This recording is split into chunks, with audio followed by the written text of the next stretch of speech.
Hello and welcome back to the 32nd episode of the Rule of Two here on the Xxxii Cinema Reviews channel. We thank you very much for clicking on, listening to this video. We're sorry, JJ. We're sorry, Benioff and Weiss and Ryan Shmee. Johnson and George Lucas. We're sorry that we did not have an episode last week. No excuses for it. No excuses for it. But hey, we're back this week with 3 topics, and we're gonna get some Halloween stuff in here. So Halloweeny stuff. it's coming up. So I mean, I'm here as well. Nice to be heard by everybody. properly introduced. Whatever. Anyway. Yes, we're gonna do some Halloween stuff. We're gonna talk about the Mandalorian, obviously, because it's the biggest thing ever. You know, oh my goodness, can't wait. We're gonna talk about that with 2 little bits of one of them is for sure the photos we're gonna talk about, and then we're gonna talk about maybe some rumors. Yeah. And then we're gonna have our Halloween question. So let's get into the Mandalorian. Is hot in production, which is great. It's absolutely amazing. And Jon Favreau, if you're not listening, Favreau, get on it. yeah, get on. I mean, come on, George, you're taking pictures with this guy. You can't be like, hey, check out the Season Reviews Rule of Two channel, right? Come on, George, just let him know. Just let him know. And also Filoni too. I'd like to get, dude, out. You know what would be great is if one of these guys, I'm talking about any one of these guys that are listening, because I know JJ, I just would be great if they would comment in the comment section below. Even if it's under like a bogus alias YouTube little account. Mm-hmm. Totally cool. I would just like to know what they're thinking and what they think about what we say. You know, their responses to our speculations and stuff. But Favreau, who, you know, is taking pictures of stuff around the set, taking pictures of the gun, the gun that's on the back of the Mandalorian. This thing looks long. Like this. Yeah. This is not good for close quarters. So no. First of all, he's definitely a sniper. That wasn't first of all. First of all, I've seen this gun in the cartoon form where it first was originated by Boba Fett. Yes. It looks wonky and horrible in the cartoon. It was awful. Mm-hmm. This looks so much better. Like, well, because it's real. I guess so. But, yeah, I like this. It's very Star Wars. They stuck like a pronged fork thing at the end, and it doesn't look like a rifle anymore. Mm-hmm. And it's nice. I'm glad that he's got this. Yeah, but it's definitely a long-range thing. That's why when you see the picture of the actual Mandalorian, he has like a little blaster, like pistol type of weapon on his his right hip. Yeah, that picture looks great. I like that they have him. It's like they're crates. It's just on crates, and there's like I like that they not only do they have the gun, but they have like a cover for the gun that has to be equally as long. Yeah. That's cool. And then they have some cool Star Wars stuff in the background. It kind of like, if you look at the like scope and like, I don't know, the mechanics around the scope, it kind of looks like something that would come out of like Pirates of the Caribbean. Yeah, very like old school flintlock kind of stuff. And then he released another picture of this container. It's an ice cream It's not an ice cream maker. Yeah, it totally looks like an ice cream maker. What? That looks like a cooler more than anything. It's just like a round... It's got like buttons on the top. It's a bucket. It's just a bucket. Some people were making comparisons to this one guy on Cloud City who carries something very similar, a little bit bigger. It's a bucket. And like he carries it and he's like running with it in Cloud City. This is way more trivial than the hashtag jacket speculation, because this thing is probably just going to be in the background, not important at all. But they take a picture of it, and it's like, ooh, but it's very Star Wars looking. Is it? Yeah, it's totally Star Wars looking. An ice cream machine looks like... No, it's a bucket. Like, this is probably going to be like some fish inside this. Maybe. Or maybe there's something in there that is very important. I don't know. You never know. I don't know. But you never know. Yeah. That's what I just said. I said I don't know.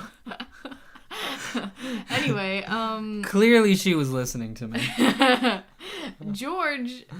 And the picture of George and Favreau. Yeah, they're like in a cantina looking. There's people place. behind him George, with regular clothes on. He likes to get in there and make his appearances. Well, I think he really likes these people. I think also, him and Filoni are really close. Yeah. Of course. Or they did Clone Wars together. A lot of stuff. So if this was like Filoni's days on set, I could see why he would be there. Well, maybe, but also, Favreau's there. So but what's the connection to Favreau? I know now that Favreau is pretty much done with Marvel? With The Lion King.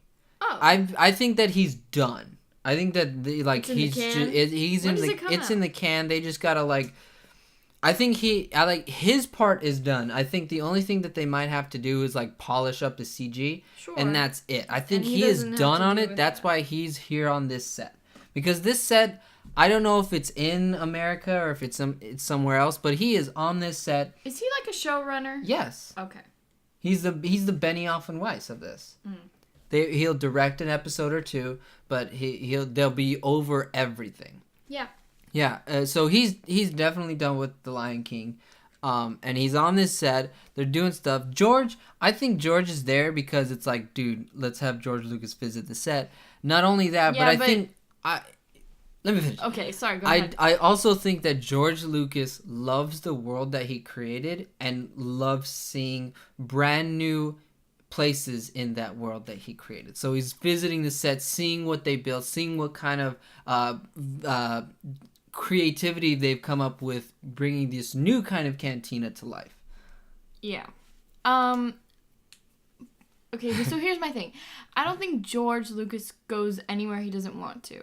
He's a little bit grumpy, and he's a little bit. I don't think so. I think so. No. Did he make his way to Episode 7 set? Probably. I doubt it. I don't remember that being a thing. Well, they might not have taken the picture. The Last Jedi, but he made his way to Rogue One and Solo, and he just I think he likes being around people who he knows.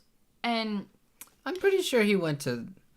Okay, maybe he did. I'm just saying that it wasn't. He was one of the stormtroopers. It wasn't that publicized like it was the other way. But he doesn't go anywhere he doesn't want to go. Yeah. But I think this is something new. We've never had a live action. Yeah. Maybe he just wanted to see what they were going to do with it. Right. And... it makes sense. We all want to see what they're doing with it. He's got some weird phone lighting thing going on there. Yeah. I know. What is his position? He's stretching his arm out as far as he can, and then he has the phone. He's trying to take sneaky pictures on the set. He's either trying to take a selfie from that terrible angle, or he's got the flashlight on. But the place looks very well lit. Yeah. I don't know. Maybe he's just accidentally pressing buttons while taking this picture. Yeah. But I'm glad that he's there. And they don't want to bother him for another picture without it. Man. No, I like George being there. George Lucas in general, when he has a touch on a film, I always like that. And even the Clone Wars, I don't know, there's just something about George. He's a great storyteller. Yeah. I also think it's George Lucas likes what he made, and he likes to see how other people can bring new places come to life in the universe that he made. And I don't know, is that like a wine bottle? Is it like Karelian wine? What are we doing here? Yeah, I don't know. I can't read it. I think the directors of this, because I don't know his connection with Favreau, but whether they just admire each other or what, but he definitely probably talked. Favreau probably gave him a call. But he definitely has a connection with Filoni, who will be directing. Yes, first Bryce episode. Dallas Howard as well, because her father also did Solo. It's Uncle George. Right, and so he does have a connection on that set to certain people. Yeah. And I'm just glad he's around. I'm glad that he, is basking in the love that Star Wars wants to give him. Yeah. George Lucas is always going to be loved. It's just... And I'm sure he's, so happy now that he's not the, most hated director of Star Wars anymore.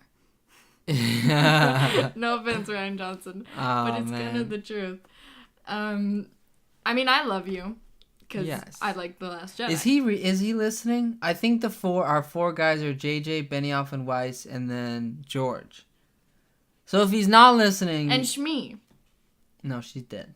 No, she's totally she's listening. Dead. She was touched by the Force to have a child. She is in the Force. What? Shmi's listening. That's it. I don't think so. If she's gonna be if you're not Force sensitive, you can't be present after your death. We need a girl in there, and Shmi is my girl. Yeah, but if you're not Force sensitive, you can't be present. Well, why don't we like have one of these? JJ, hey, you got Kathleen Kennedy's number. Just tell her, hey, there's a cool show that is very underrated. Because I can feel through the Force that Shmi is listening. And what is Shmi gonna do?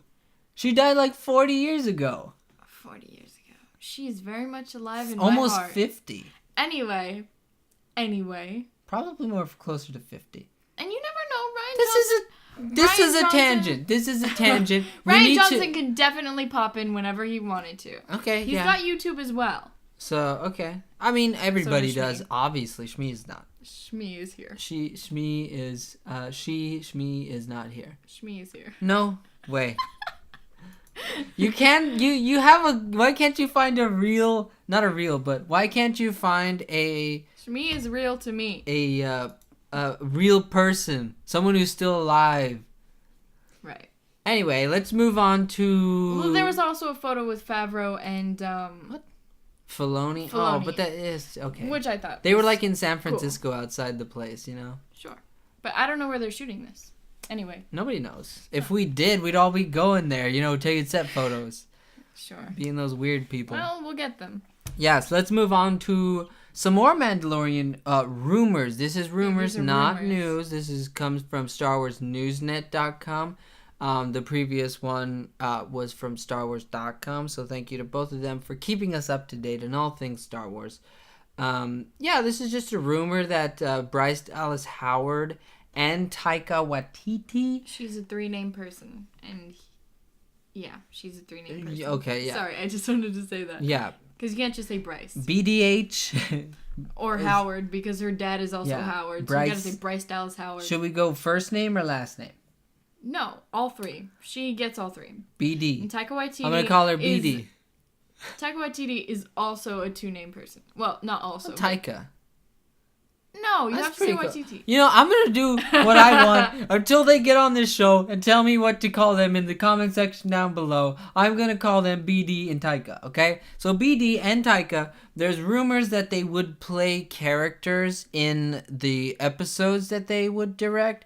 That would be pretty awesome if they were like characters that go throughout. They're both actors. Yes, because they both obviously are actors, but Taika... puts himself into his movies.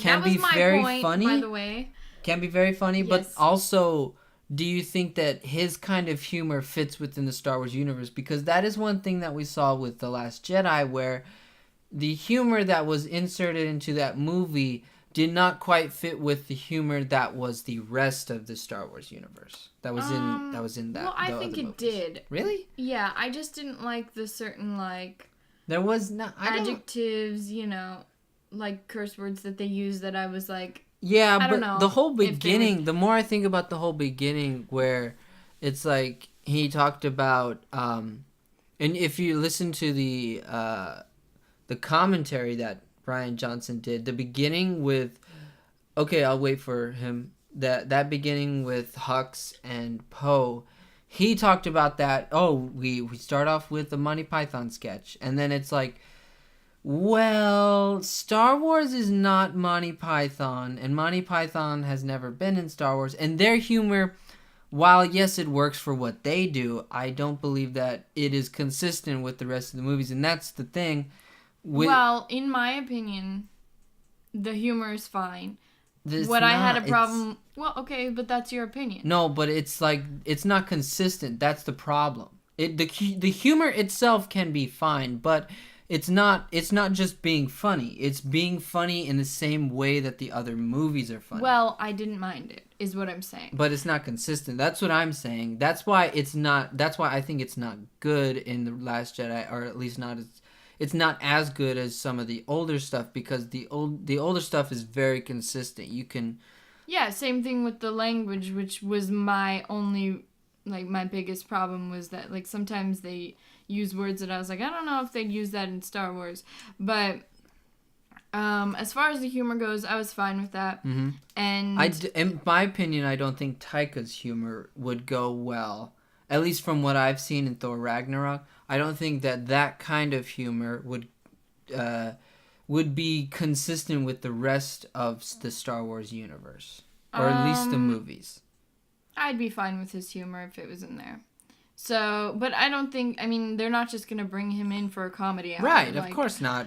He's obviously going to be, it's going to be toned down, obviously. I'd be fine with it because, I mean, I'm not looking at the dialogue that carefully to see how consistent it is with the other dialogue. It's not dialogue, it's just the jokes. Which is dialogue. And not all the time. Sometimes it's the lack of dialogue, sometimes it's the timing.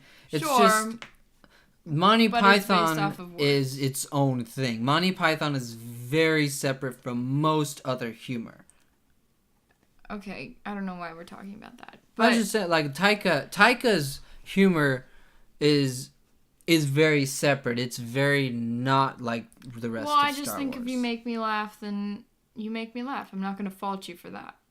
So, yeah, I'd be fine with his humor. Because I love. But what if, like, you had, like, let's say he directed the 5th episode.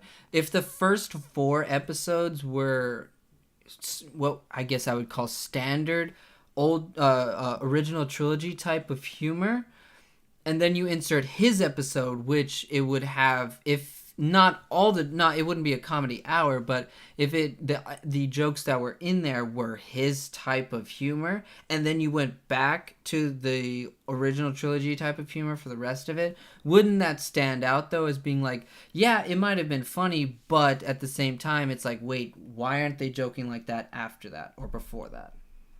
Honestly, I'd have to see it, but I don't think I would care that much. Yeah, but it, like, takes you out. When something's very inconsistent. Well, it might take you out, but I don't think it takes me out. It takes people out. That's why throwing the lightsaber over the shoulder and the Monty Python type of sketch, it's like, it takes you out because you're not expecting that, and that can be fine. But 2, well, how come these people didn't joke like that in The Last Jedi? Or the episode 7? Yeah, because they're the same characters, shouldn't they have the same sense of humor between 2-3 days? I'm sure it would depend on where his episode comes in. Uh-huh. If he's going to even have humor at all in there. Or... He will. It's Star Wars. You do have some. Well, we don't know that yet. Even Rogue One, one of the darkest movies, if not the darkest movie that we've seen in Star Wars, had some humor with K2. And that humor felt very consistent with the rest of the universe because... But like I just said, we don't know that yet. We don't know that he's going to have comedy in his episode. He might have one of the darkest episodes. But there is humor. There will be humor. Well, maybe. We have never seen anything in Star Wars that hasn't had humor in it. Books, comics... Maybe. Even the Darth Vader comics is kind of... They can be humorous, not laugh out loud. I know, but I'm just saying we don't know that yet. There will be. We know that. We don't know that. We do. It's Taika. Are you kidding me? But it's fine. Taika has never done... He's not going to be doing... Also, I think that where you're coming from is a saga-based thing. And but even look throughout this TV shows. The saga-based thing comes from... And even the TV shows, if you want to go there, these are characters we know very well. Not Rebels. Not really in Rebels. These are characters we know very well. And so when Luke throws the lightsaber behind him, it feels weird because Luke would never have done that. No. So... No. But I laughed, and so, who cares? But... And it's canon, so you have to live with it. No, I understand that, but... But with this character, if his episode comes in second... Yeah. That's fine. Dave Filoni can do humor. And people... His humor's not Taika's humor. yeah, I don't care. People have the ability to be more funny in certain situations. I understand that. And less indifferent in other situations. Yeah, I totally think that they're going to keep it consistent. I don't think people themselves in general in life are not consistent, you know. Yeah, but people's works can be. If you look at Taika's career, it has been very comedy-based.